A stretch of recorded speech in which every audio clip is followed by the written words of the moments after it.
Hola, ¿qué tal a todos, peques y padres de familia? Espero estén teniendo un excelente día. Y pues ya estamos listos para esta nueva emisión de aprendizaje a distancia para la materia de formación cívica y ética. En esta ocasión, nuestro tema a tratar es el gobierno de México, y con esto me refiero al tipo de gobierno que tenemos en nuestra república. Dice aquí, además, vamos a analizar los tres poderes que conforman esta parte del gobierno de México. Para ello vamos a utilizar únicamente nuestro libro de Conozcamos nuestra Constitución y vamos a partir de la página número 38. Si ya estás listo, vamos allá. Bien, dice aquí el gobierno. Nuestro gobierno se encarga de vigilar que se cumpla la Constitución y de garantizar que todas las personas vivan seguras y libres. Está formado por autoridades que se encargan de dirigir, controlar y administrar sus instituciones. Te recuerdo que nosotros ya hemos analizado sobre autoridades, sobre instituciones y asociaciones, y hemos mencionado también un poco sobre el gobierno. Sin embargo, ahora sí vamos a ahondar un poco más. En esta ocasión, prácticamente nuestra clase va a ser completamente de lectura y solo tendremos un pequeño ejercicio al final, a manera de reflexión. Bien, continuamos nuestra lectura. Recuerda que aquí tenemos un par de amiguitos que nos ayudan con la explicación de lo que estamos leyendo. Y dice aquí, ¿son iguales todos los gobiernos? No, México ha luchado para tener un gobierno republicano, democrático, representativo, federal y laico. ¿Y qué es eso? Bien, vamos por partes. En los gobiernos republicanos, los gobernantes no desempeñan sus cargos toda la vida, sino que su mandato tiene una duración definida. Te recuerdo que en México, nuestro presidente y nuestros gobernadores duran 6 años en el cargo, y los alcaldes o presidentes municipales únicamente 3 años, y durante ese tiempo pues son observadas todas las acciones que ellos llevan para contribuir y administrar el bienestar y la seguridad de las familias que habitan en el lugar donde estén gobernando. Toman decisiones importantes y también permiten la participación de la ciudadanía. Recuerda que los gobernantes son únicamente representantes del pueblo. Dice aquí también, el niño hace un comentario: en la escuela voté para elegir al jefe de grupo. También votamos para elegir a nuestros gobernantes.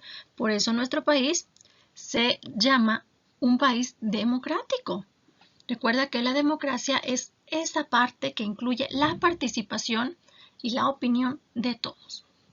Dice también, tenemos un gobierno representativo porque nosotros elegimos a otras personas para que nos representen y atiendan nuestras necesidades. Continuando nuestra lectura, dice aquí, hay algunos países monárquicos, es decir, que estos están gobernados por reyes. Por ejemplo, ¿te acuerdas que en historia acabamos de hablar de los reyes de España que querían seguir gobernando la Nueva España, que hoy es nuestro México? Dice aquí, a estos reyes no los elige el pueblo, sino que heredan el poder y lo ejercen toda su vida si así lo quieren. Hay otros países, por ejemplo, dominados por dictaduras, que son gobiernos impuestos a la fuerza, donde el pueblo no participa. En las dictaduras, el pueblo no puede decir lo que piensa, ni quejarse siquiera. Ahí sencillamente te dicen, esto se hace porque el gobierno lo decidió, y así es como viven estos países. Has escuchado en los noticieros seguramente sobre Venezuela. Podrías preguntarle un poco a papi o a mami qué sabe sobre el gobierno de Venezuela para que empieces a comprender qué parte es esta dictadura y qué lo hace diferente a nuestro gobierno en México. Dice aquí, en cambio en México decidimos entre todos lo que hay que hacer. Por eso somos un Estado democrático. Recuerda que democracia es decisión tomada por todos los involucrados o todos los beneficiados. Dice aquí, recuerda que cada estado también tiene su propia constitución y elige a su propio gobernador y a sus representantes. Y dice, sí, porque cada estado es autónomo y libre, aunque todos juntos integran la federación. Por eso decimos que México es una república federal. Nuestra república, como república federal, tiene un presidente de toda la república, en este caso el señor Andrés Manuel López Obrador. Él es quien va dirigiendo al país y lo representa fuera de nuestro país, es decir, con los países del extranjero. Sin embargo, cada uno de nuestros estados tiene un gobernador y este gobernador a su vez cuenta con algunos alcaldes en cada uno de los municipios y son los que van representando al pueblo, las necesidades del pueblo, toman las decisiones importantes que benefician o en su defecto afectan a todos los que vivimos en estos lugares. Si tú recuerdas, nosotros nos regimos por la Constitución Política de los Estados Unidos Mexicanos. Sin embargo, hay algunos estados, todos deben de tener una constitución, pero hay algunos que dicen, en mi estado no aplica tal artículo porque lo modificamos con esta nueva ley o con esta otra. Por ejemplo, si tú últimamente, espero que no escuches muchas noticias porque ya el tema del COVID, por ejemplo, nos está saturando, pero hay noticias también como el estado de Nuevo León, el estado de Tamaulipas, están pensando en implementar un PIN parental. ¿Qué es esto? Pues que en su ley estatal ellos permitan a los padres de familia tomar decisiones acerca de la educación de sus hijos. Por ejemplo, qué temas sí deberían ver en clase, qué temas no, qué temas a ellos no les parecen aptos. Por ejemplo, tú y yo hemos analizado en estos días los temas del cambio físico en el cuerpo de los niños y las niñas. Pues bien, en estos estados han decidido en su ley que ellos prefieren darle a elegir a los padres si estos temas son aptos para sus hijos o si prefieren explicárselos ellos mismos. Hay que ver pros y contras. Recuerda que todo tiene ventajas y desventajas. Sin embargo, también hay cosas buenas que hacen algunos estados dependiendo su ubicación geográfica. Las regiones, por ejemplo, que están en frontera con los Estados Unidos, pues tienen algunas leyes también que hablan acerca de los que entran o salen de su territorio para emigrar a los Estados Unidos. Bien, vamos a continuar nuestra lectura. Dice aquí, los estados pueden elaborar sus constituciones según sus necesidades de acuerdo con la facultad otorgada por la Constitución Federal. Recuerda que la Constitución te da algunos permisos, pero también hay otras partes, otros artículos que son únicos, es decir, que van para todos los mexicanos y que son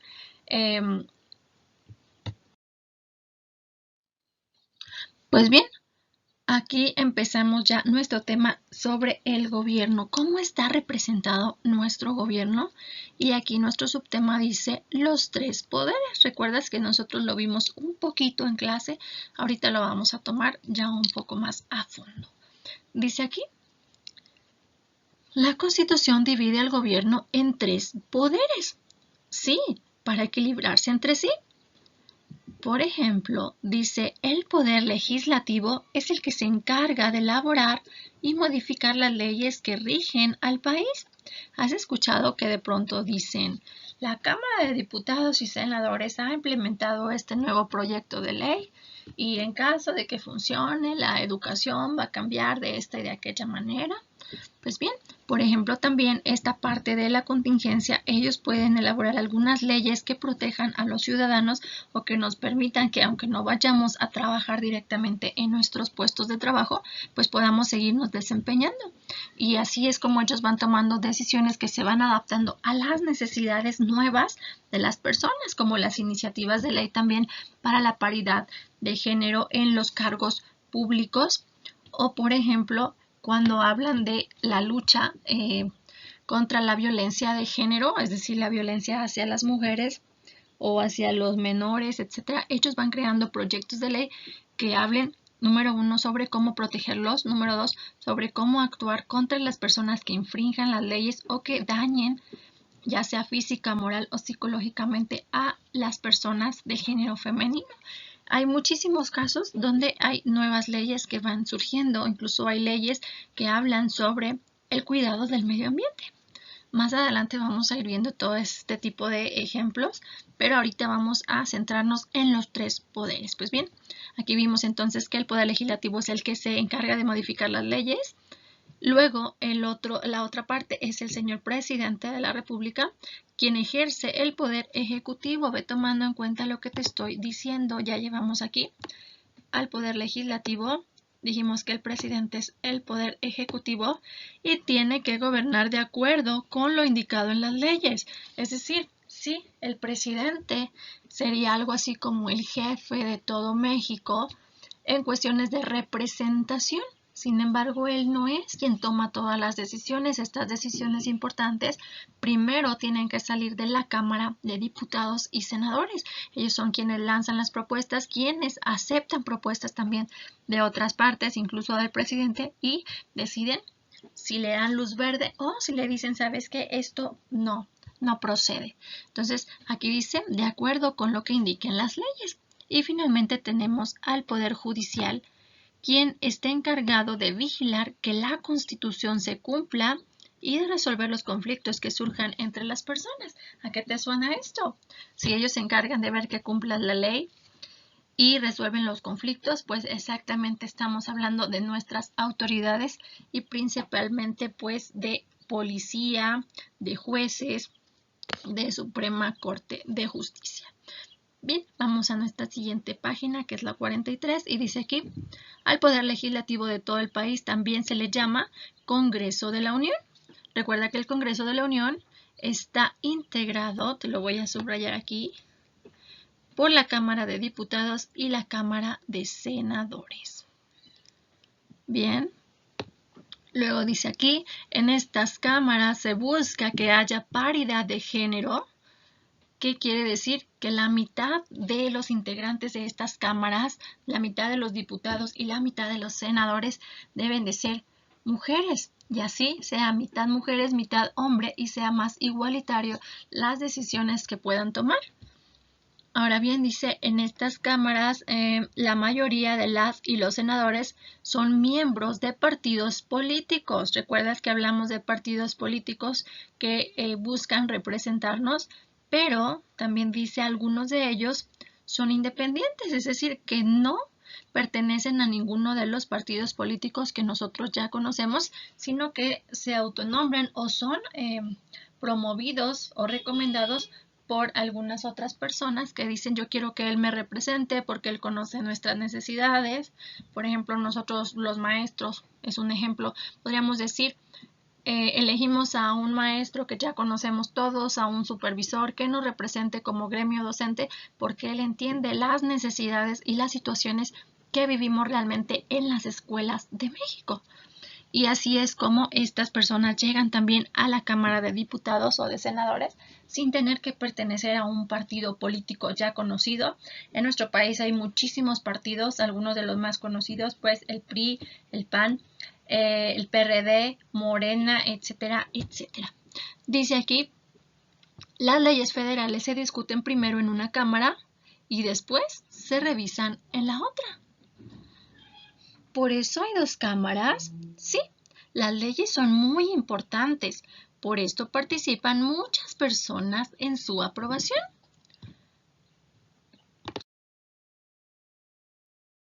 Dice aquí también, ¿quién nombra a los senadores y a los diputados? Se eligen a través de una votación en la que participan ciudadanos mayores de 18 años que cuenten con credencial de elector. ¿Has escuchado a tus papis cuando dicen hoy es día de ir a votar? No nada más votamos para elegir a un presidente o un gobernador, también elegimos a todas estas personas que estarán en el Congreso de la Unión y que representan a cada una de nuestras colonias o de nuestros municipios o sectores marginados incluso, y que son los que deben conocer nuestras necesidades y deben abogar por nosotros tratando de llevar iniciativas de ley que mejoren nuestra convivencia y a veces incluso nuestra supervivencia. Y dice acá, ya recordé, México es una república representativa, ¿te acuerdas? Dijimos que representativa es que alguien nos representa, en este caso los diputados y senadores también nos representan a todos los mexicanos. Así es, los diputados y senadores son los representantes del pueblo mexicano. Y dice aquí abajo, los diputados y los senadores son de distintos partidos políticos para que puedan representar las diversas ideas, intereses, necesidades del pueblo. Todos los cargos públicos pueden ser ocupados por hombres o mujeres, es decir, cualquier persona podría estar ocupando uno de estos cargos públicos. Además de elaborar las leyes, los diputados y senadores vigilan las actividades del Poder Ejecutivo Federal. ¿Qué querrá decir esto?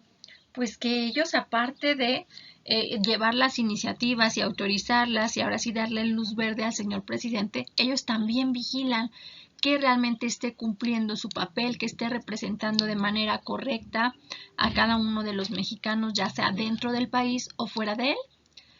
Dice aquí, cada año nuestro presidente rinde un informe por escrito sobre sus actividades y las da a conocer al público. Así todos sabemos qué hizo nuestro gobierno. ¿Has escuchado sobre el anuncio del primer informe de gobierno, segundo informe de gobierno, cuando dice ahí, hemos beneficiado a tantos niños con infraestructura en sus escuelas, con computadoras en tal lugar, hemos llevado agua o luz eléctrica a las zonas marginadas de la zona sur del país, etcétera, etcétera. Todas estas acciones que son en beneficio de la población se escriben en este informe de gobierno. A veces también hay que mencionar las pérdidas o las malas decisiones, pero con un retroactivo, es decir, hay que decir aquí en qué me equivoqué, pero cuál es mi estrategia para mejorarlo en el siguiente año de gobierno. Dice aquí también, los colaboradores del presidente también rinden sus informes ante las cámaras y pueden ser llamados a responder preguntas sobre los asuntos que les corresponden. ¿Quiénes son estos colaboradores? Recuerda que el presidente tiene un gabinete que se refiere a los secretarios federales, ya sea de salud, de educación. Regularmente has visto por ahí videos del secretario de educación que anda por ahí diciéndote si vas a regresar a clases, si tienes que quedarte en casa por la contingencia, si ya hay una nueva reforma en los modos de aprendizaje, etcétera, etcétera. Y en la cuestión de salud hay un representante que es el secretario, sin embargo, últimamente hemos visto más a su segundo al mando, que es el señor López-Gatell, quien nos anuncia sobre los casos o los avances en la epidemiología, que nos habla precisamente de los daños o alcances que ha tenido el COVID en nuestro país y cuáles son las nuevas medidas que debemos ir tomando para que podamos salir pronto de esta situación de contingencia. Entonces, si tú lo has visto por ahí, ese es uno de estos colaboradores que tiene que rendir también sus propios informes. Bien, dice acá, el presidente propone a algunos de sus colaboradores quienes deben ser aprobados por la Cámara de Diputados o de Senadores. Es el caso de quienes dirigen, por ejemplo, aquí la Secretaría de Hacienda, de Relaciones Exteriores y de las Fuerzas Armadas. Que dice acá que el presidente podría decir, yo quiero proponer a tal persona porque tiene un perfil bastante completo, porque tiene mucha experiencia, porque conozco su trayectoria, etcétera, etcétera. Sin embargo, la Cámara de Diputados es quien le dice si se acepta su propuesta o no se acepta su propuesta, o incluso pueden ellos también pedir a otra persona para que sea el representante de alguna de esas secretarías. Bien. Continuando nuestra lectura, dice, cuando las dos cámaras aprueban un proyecto legislativo, lo envían al presidente para que él lo publique y entonces todos los mexicanos podamos conocer y cumplir con esa nueva ley. Y dice acá, si lo ves en el dibujo, ese es el proyecto de ley, se le entrega al presidente una vez que es aprobado y ahora él sí nos dice, tenemos esta nueva ley para todos los mexicanos y dice aquí, todos deben de obedecer esa ley. Desde luego, toda la gente debe cumplirla, incluyendo a las autoridades. Por eso vivimos en un estado de derecho, es decir, de leyes. Bien, ese fue nuestro primer poder. Ahora bien, vamos a ver al Poder Ejecutivo Federal, que habíamos dicho que lo representa el presidente de la República. Y aquí dice, el presidente ejecuta las leyes y lo elige el pueblo. ¿Verdad? Sí, las elecciones presidenciales se realizan cada 6 años. La Constitución prohíbe la reelección, es decir, una persona que ya fue presidente no puede volver a proponerse como presidente porque, si te acuerdas, dijimos que nuestra república permite únicamente un periodo de gobierno y que después siga otra persona que sea elegida por el pueblo. Eso quiere decir que una persona solo puede ser presidente una vez en toda su vida. Sin embargo, hay personas que fueron presidentes y después ocupan otro tipo de cargos públicos, dependiendo del desempeño que hayan tenido, la aceptación también del pueblo y de los representantes de las cámaras, si es que aceptan que él pueda desempeñarse en otra función. Dice acá, el presidente es el jefe superior del ejército, la armada y la fuerza aérea. La Constitución dice que se debe luchar para que exista la paz en el mundo. Sin embargo, también debe preservar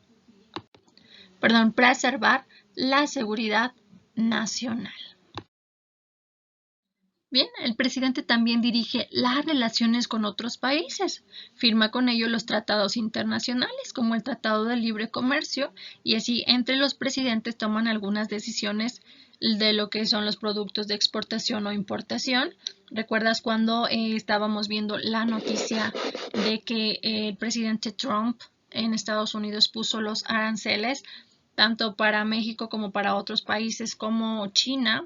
Y veíamos que entonces la economía del mundo empezaba a tambalearse, pues en esta parte la participación de cada presidente en cada país es bien importante para que pueda mejorar o tener como estable la economía de sus países para que no les ocurra lo que estaba pasando con China antes de esta contingencia. Dice aquí, para que las relaciones de México con otros países sean pacíficas, las autoridades deben respetar la autodeterminación de los pueblos, practicar la no intervención, solucionar pacíficamente las controversias, proscribir el uso de la fuerza, ejercer la igualdad jurídica de los estados, llevar a cabo la cooperación internacional para el desarrollo y promover el respeto a la protección y a los derechos humanos, mientras velan por la paz y la seguridad. Toda esta parte la tienen que hacer las autoridades que nos representan. Dice aquí, pero la Cámara de Senadores revisa primero los tratados internacionales. Sí, los aprueba, se convierten en ley para todo el país y deben cumplirse de la misma forma que nuestra Constitución. Es decir, cuando ya se llegó a un acuerdo, si a la Cámara de Diputados le parece factible ese proyecto, entonces dice sí va, le da luz verde y entonces se hace una manera de nueva ley. Por ejemplo, los tratados con otros países se determinan como leyes y se dan a conocer a todo el país porque todos estamos obligados a cumplir las leyes que haya impuesto nuestro Congreso. Y esas leyes, pues la máxima es la Constitución. Muchas veces todos estos tratados se añaden en algunos apartados de los artículos que ya están escritos, dependiendo de qué esté hablando ese artículo. Si habla de educación, pues todas las reformas educativas se van añadiendo a esos artículos, como el tercero, que habla de educación. Bien, ahora dice acá, el presidente nombra a sus colaboradores más cercanos, que son los secretarios de Estado, y puede sustituirlos en cualquier momento.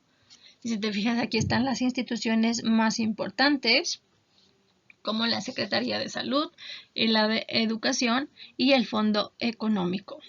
Dice aquí, estos se encargan, entre otras cosas, de la salud, el turismo, la ecología, la educación, el comercio, el desarrollo social, la energía, la paz dentro del país, las comunicaciones, el campo, la recaudación de impuestos, el trabajo y las relaciones con otros países. Hay algunos nombramientos que hace con la aprobación del Senado. Por ejemplo, a los diplomáticos, que son las personas que representan a México en otros países. En esta cuestión habla, por ejemplo, de los embajadores. Vas a escuchar de esto ahora un poquito más cuando estés en quinto grado. Dice acá, ahora entramos ya con el Poder Judicial. Recuerda que ya vimos el legislativo y el educativo. Legislativo, que hace referencia a las leyes, y ejecutivo, que es el que las da a conocer al resto del país y hace que funcionen de manera federal. Bien, el Poder Judicial dice está encargado de vigilar el cumplimiento de la Constitución y de las leyes. ¿Y cómo lo hace?, pregunta el niño, y dice acá, pues de dos maneras. La primera es que resuelve problemas legales entre los gobernantes y los gobernados, para que nadie abuse del poder. Dice, ya no recuerdo la otra. ¿Cuál es? La segunda es el amparo, pues sirve para proteger los derechos que otorga la Constitución. ¿Por eso la Constitución es nuestra ley más importante? Claro, porque protege todos nuestros derechos.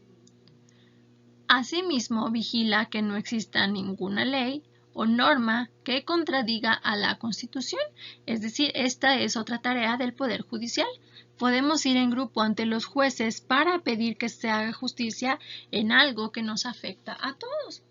Es decir, no nada más se trata de ir y detener a los ladrones o algún malhechor, sino que también si nosotros vemos que hay algunas cuestiones que son injustas o que nos estén afectando a todos, si de pronto vemos que las autoridades decidieron permitir la tala de árboles en algún sector cercano a nuestra comunidad, nosotros como grupo tenemos la facultad de ir ante un juez y pedirle que evite o que detenga estos actos porque están dañando no solo la parte ambiental, sino también la parte ecológica que nos afecta directamente en materia de salud por el equilibrio ambiental o ecológico del que hemos hablado en otras materias. Entonces, hay muchísimos problemas que nosotros podemos ir y tratar directamente.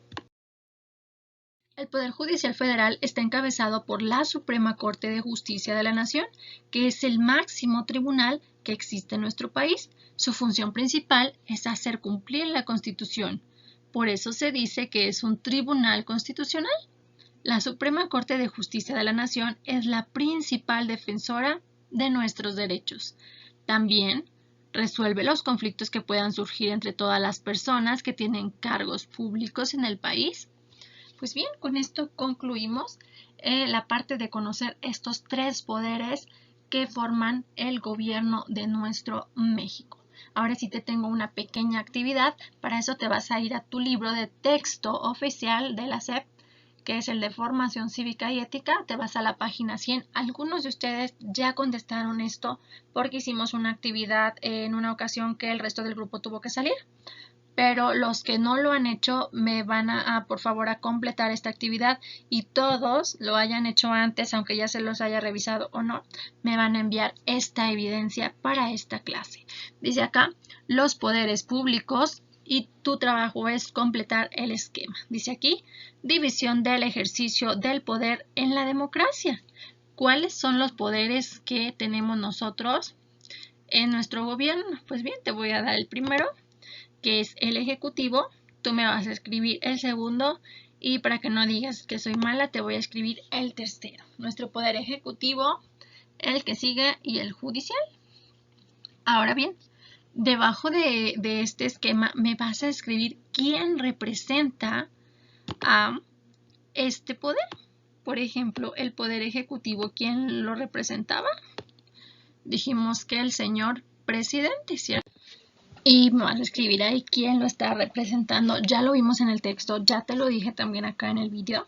Y bien, una vez que me hayas escrito quién representa cada uno de estos poderes, ahora sí te vas a la segunda parte. Dice aquí, imagina que tú eres el gobernador de tu entidad federativa, es decir, tú eres el gobernador de Michoacán.